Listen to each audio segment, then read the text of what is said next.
welcome to What Are You Reading, a podcast with the Public Library of Mount Vernon in Knox County. My name's Christy. And I'm Katie. And this month we did a title called Exit West by Mohsin Hadid.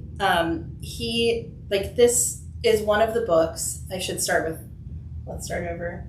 This is one of the books that we were able to purchase with grant money through the LSTA COBA grant. So we're super excited that we were able to buy additional copies of this so that, everybody could kind of check this book out and see what it's about. Yeah. I had no idea what it was about. I did not either. No, and I thought it was kind of interesting to do something that neither one of us, you do read a bit of magical realism. A little bit. Yeah. But what was interesting about this one was the entire setup doesn't clue you in on magical realism at all. Mm-hmm. Whereas most magical realism that I've read, it's been like when you introduce the characters, it's like, oh, by the way, they can talk to books, or they can make you fall in love when you eat their cupcakes or whatever it is. So this one, it wasn't until later, and I even texted Christy, and was like, "What is going on? What is happening here?" Yeah. So the gist of it is we're in some Middle Eastern area. The area is never named, and we come upon two college students, Saeed and Nadia, and they develop a friendship that leads to a romantic relationship, but then militants enter their town and they decide to leave. And this is where it got confusing. Yeah. They talked about these doors opening up to take them to get out of their town. And I assumed, metaphorical doors. Yeah. Because that's what I use all the time. But no, they're literal doors. They basically open up a wormhole in the world. Yeah. So, like, for example, the first one, they leave their Middle Eastern town. They go into a home through a door, and then all of a sudden they're on the beach in Mykonos, and which is one of the Grecian islands. And it was like, what? Yeah, it did feel like it kind of came out of nowhere. There's like kind of this back alley meeting between them and the person that's kind of going to smuggle them. So it's a really interesting take on the refugee crisis that we're dealing with in the world currently. Because as easy as it would seem to have this magical ability to teleport, basically, open up a door, walk through it, be in a totally different place on a different side of the earth, that also created new issues. So it just became, okay, so we've been policing our borders, now we have to police the doors, the gateways. And I totally agreed with you, because it did feel like we didn't have a lot of setup to explain this new, not necessarily magic. We didn't have a lot of other things in the world that told us that there was some sort of magic system or anything like that. It feels like maybe this is like a scientific discovery that we're just realizing. So there wasn't a lot to warn us that, hey, these really are portals where you can literally teleport, and we're not using a metaphor. This is a real thing. I started to kind of get that from that back alley meeting, where it's like, hey, I know a guy who knows a guy, and they can get you out of the city.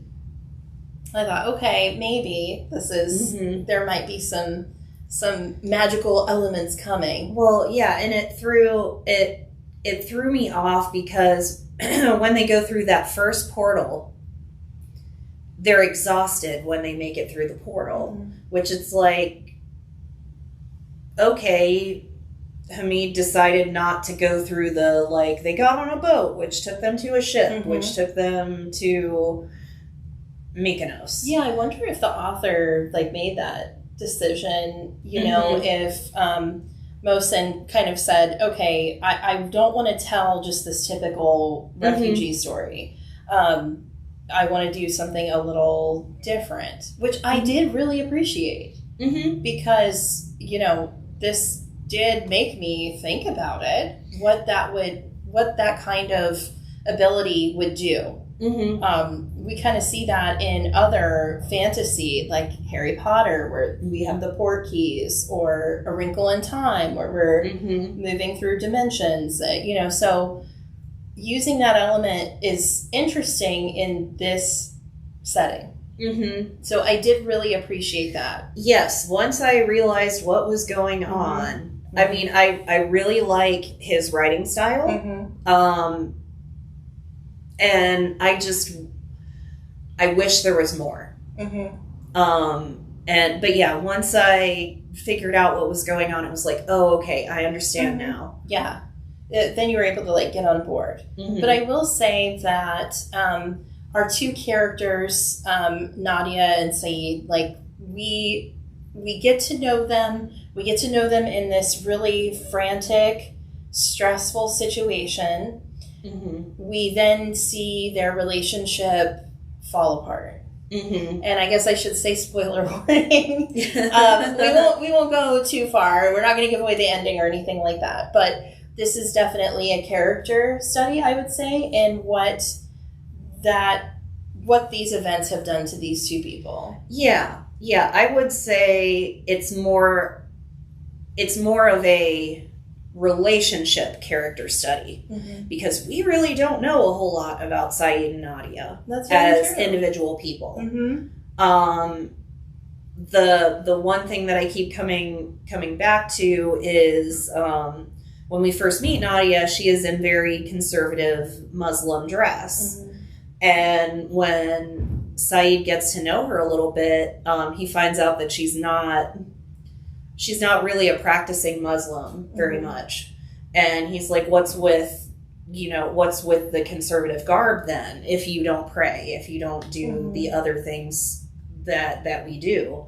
And she just said, so people don't mess with me. And then Hamid drops it. Yeah. And I really want to know why. Yeah. Yeah, it isn't really talked about too much later. Because even though it seems like they worked best when they were under that pressure and that stress of, okay, when Saeed and Nadia develop this relationship, she moves in with them and, you know, is in hiding with him and his father, where it's a bit safer. When the militant extremists move into their town and take over and start committing atrocities, they have to be hidden. So, you know, needing to escape all of that stuff is very important for them, because if they are discovered, you know, it's going to be the end. So we didn't really, like you said, we didn't really get a lot of them because it's this constant anxiety. And even when they do escape to the island and then later they go through another door that leads them to England, and they start to settle in London, I believe. They start to settle in there. That's when we really see them kind of falling apart. Yeah. Yeah. And I think that's a good description, because it's like when you're in survival mode, you just grab on to whatever you can. Yeah. And once they get to London, the immediacy of their survival is not as dire as it was in their hometown and in Mykonos. Yeah. And it was interesting to see how these countries are handling the doors. Like I mentioned earlier, how they're having to, protect the doors from, on mass immigration.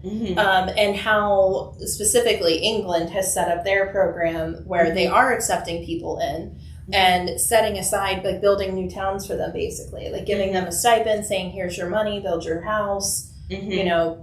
So it's interesting to see how the different countries they land in handle them. Yeah. And we eventually see them get to a point where they have to make some really tough life decisions. If they're going to stay together, if they're going to go their separate ways, if they're going to come to America. So yeah, if you are someone who likes just a touch of the fantastic, who loves deep dives into relationships, all of those kinds of things, kind of a little bit heavy, then this would definitely be for you. It was not my favorite, and that is okay. Yeah, and right? I would agree with that. It does, even though it's a small book, it feels a lot bigger than it actually is. It does. I listened to it on audiobook, so it is available to listen to on Libby. I feel like the audiobook was definitely really well done. It did keep my attention. It's the audiobook is maybe about 5 hours. Okay. So, and as you can see, like, this is a pretty small book, so it's not a huge time commitment. If this sounds like something you're interested in, I would definitely suggest you pick it up, because it's something that I would not have done if it weren't for us choosing it for the podcast. Yeah, same. And I'm glad that I did it, because I don't read a lot of this content. So it was something different, and I'm glad for the experience. Yeah, me too. Yay! Well, we'll give you a little bit of like a tease for next month, because next month we're going to be in October. So the podcast is going to release, I believe, the day before Halloween. So that last Monday of the month, and we are going to do some spooky books. So stay tuned for that. Thanks as always for joining us. Like, subscribe, comment below. Please come in and talk with us about the books. We'd love to see you guys. We'd love to talk about these things. Get other people's opinions. We'd love to hear if you loved it too. Yeah. So, thanks so much. We'll see you next time. Bye. Bye.